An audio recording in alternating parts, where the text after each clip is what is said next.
What they need to be able to build those tools is that data, and that is really not very well recognized anywhere right now. And one of the elements that gets cited a lot when discussing this long-term potential of technology and languages is the concept of language use data. Now, language use data as a concept may not be as clear or as like let's just say focused. So maybe you could give, for the people that are unaware of what it is, like what is exactly language use data and why is it so important on today's like humanitarian work? Yeah, no, it's a good question. It was very surprising to me a few years ago when somebody told me that there were no maps of what language was spoken where that had borders, that had geopolitical boundaries on them. Sometimes you'd get kind of like, this blob is spoken in this part of this country, this, blob language, but you couldn't really tell where it was. And if you're responding to a humanitarian crisis, let's say it was a hurricane or a flood, you kind of had to guess what languages people were going to speak, and therefore what languages you would have to have your communications in. And we see this problem all the time. In Pakistan, during the floods a few years ago, there were whole languages that were just, people spoke those languages, but the government wasn't communicating in those languages, so people didn't know they had to evacuate. The same thing happened recently in Sri Lanka, where content information wasn't in Tamil, so Tamil families sometimes didn't get the information, didn't understand that they had to evacuate on time, and therefore suffered more harm and damage as a result. So one of the things we've started to do is map language, what language is used where, by whom. It sounds like a really simple concept, and you'd think that they exist, but they don't. So we have some of the only maps in the world that map who speaks what language where. It's interesting because I would assume that like a lot of people, like even myself, when I usually do researches for these episodes, it's very easy to fall into the trap of putting a language within the geographical borders of a country. But we all know, like deep down, that this sort of difference between what a graph, like where a line on a geographical map is, and what the actual people and what they speak and the communications and the connections can be quite different. So it's very interesting to be able to see these elements and to further develop what the true actual like world looks like, at least when like where certain communities start and certain communities end, and the ability to find the connecting threads between all of them. But speaking from the language use data, there's a lot of technologies popping left and right, a lot of new exciting projects or developments that are flooding the markets every day with like a lot of very interesting promises. But I wanted to ask you, where do you see like these new technologies helping the most when closing these language gaps, and where maybe there's still a little bit of wiggle room to work with? I mean, most of the technologies, because like I was talking about, the foundational data just doesn't exist in most languages. So any of the new technologies can't really work very well in those languages. And they promise, like Google says they work in 300 languages, and they do, but the quality is not necessarily the same for Fulfulde or Yoruba as it is for English or French. And then that's just a data question, really. So the technology, any of the technologies, are only as good as the amount of data that they have. Okay, so let's just say there's need to have a lot of work on getting as much data as possible, as much as good quality data as possible, because not good quality necessarily about the numbers, but it's also about, the actual usability of those. And as a concept, this kind of makes you wonder about the actual impact of and the power that languages can have as a whole.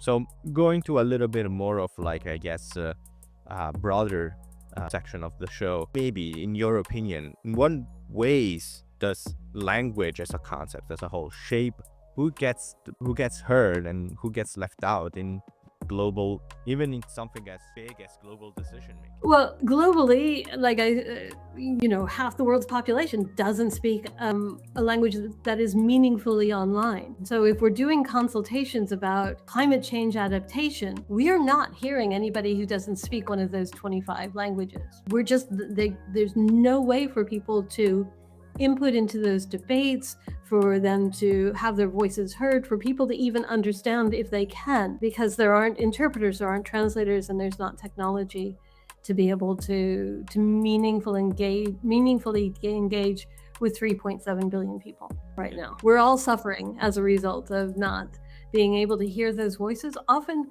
one of our projects in Bolivia, for example, worked with the Turkana community, people who spoke Turkana in Bolivia.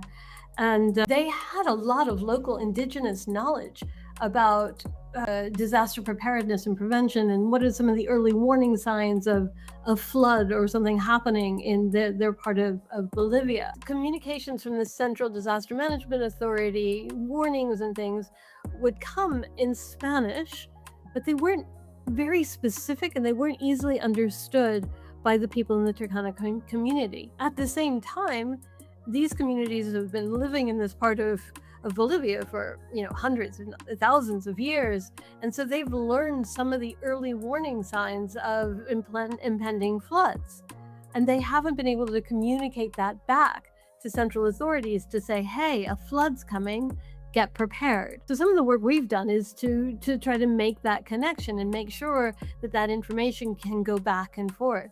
But you can imagine that's a very local level. You can imagine, like, if you're missing all of that information on a global level from half of the population of the world. Yeah, and and it really does put into perspective how much knowing even the most like nichest languages, or the most specific one, how much impact or how much potential it can bring to people. And that makes me wonder, I interviewed on the show people that have known a lot of languages, from like the famous ones to even some niche ones. And let's imagine that somebody is looking at this program thinking they could also help. So my question becomes, just like how Clear Global helped these communities, for people that are listening who speak more than one language, like, what are some realistic ways that they can contribute? Well, there are all kinds of ways that you can contribute. We're always looking for donations. First of all NGOs, all nonprofits right now are always looking for donations, so please feel free to give. And people who speak more than one language, if you're an interpreter or a translator, you can volunteer. You can go to our website, either the Clear Global or the Tarjimli or the Translators Without Border websites, any of those websites you can go to and volunteer to do interpretation through Tarjimli or translation from Clear Global. We have tasks in all kinds of languages. Just because you speak Spanish and English, don't think that that we don't need that support. We definitely need that support. You can also always contribute voice data. There are a number of different ways. We have some projects right now where we ask people to record voices for different purposes, but if you speak a low resource languages, there are also other places that are more openly available. Mozilla Common Voice, for example, is a very openly available platform where people can record voice data.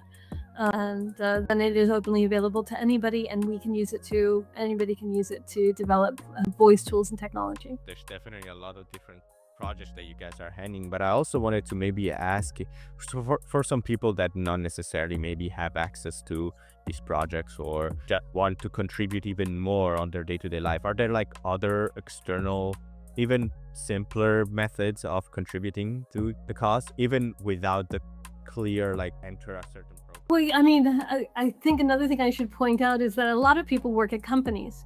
A lot of companies have corporate social responsibility or CSR programs, and convincing your company to donate or to have a matching program. So if you give $10, the company gives 10 or 20.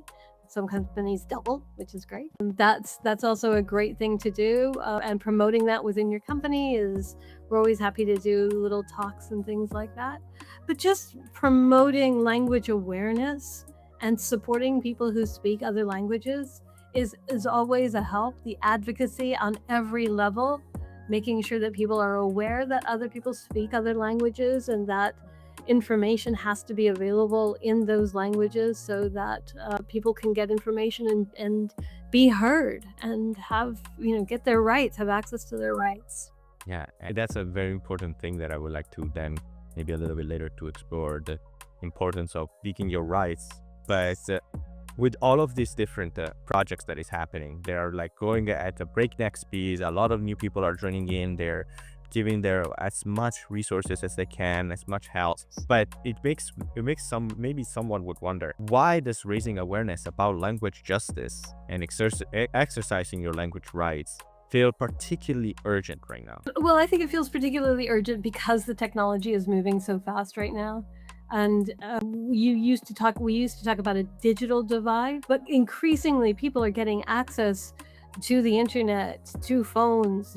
Phones have become some, like, you can get a smartphone for like $15 now in some places.